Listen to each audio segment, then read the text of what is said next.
அனைவருக்கும் வணக்கம்.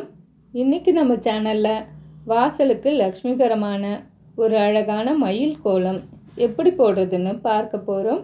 இந்த கோலத்தை நீங்கள் பார்த்து ரசிச்சுக்கிட்டே நம்ம வீட்டுக்கு செல்வ வளத்தை கொண்டு வரும் சில முக்கியமான ஆன்மீக தகவல்களையும் தெரிஞ்சுக்கலாம். வாங்க. நம்ம வீட்டுக்கு லக்ஷ்மி கடாட்சம் வரணும்னா காலையில் சில விஷயங்களை முறைப்படி செய்யணும். அதில் முதலாவது, காலையில் உங்கள் வீட்டு வாசலுக்கு பசுமாடு வந்தால் அதை வெறும் கையோடு அனுப்பாதீங்க. அதுக்கு ஏதாவது உணவோ அல்லது அகத்திக்கீரையோ வழங்குவது மகாலட்சுமியின் முழு ஆசீர்வாதத்தையும் உங்களுக்கு பெற்றுத்தரும். அடுத்ததாக, நம்ம எல்லோர் வீட்லேயும் துளசி செடி இருக்கும்.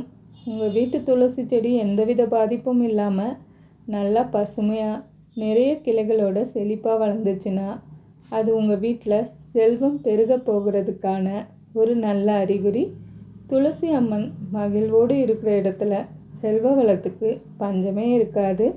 மூன்றாவதாக ஒரு சுவாரஸ்யமான விஷயம், தொடர்ந்து 5 நாட்கள் யாராவது வீடு கூட்டுவதையோ அல்லது துடப்பத்தையோ நீங்கள் தற்செயலாக பார்த்தீங்கன்னா அது உங்கள் வீட்டில் உள்ள துன்பங்கள் எல்லாம் நீங்கி சீக்கிரமே செல்வம் பெருக போகுதுன்னு அர்த்தமாம்.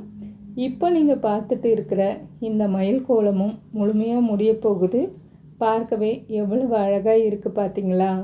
இந்த வீடியோவும் தகவலும் உங்களுக்கு பிடிச்சிருந்தா மறக்காமல் லைக் பண்ணுங்கள், உங்கள் ஃப்ரெண்ட்ஸுக்கும் ஷேர் பண்ணுங்கள். மேலும் இது போன்ற தகவல்களுக்கு நம்ம சேனலை சப்ஸ்கிரைப் பண்ணிக்கோங்க. நன்றி, வணக்கம், வாழ்க வளமுடன்.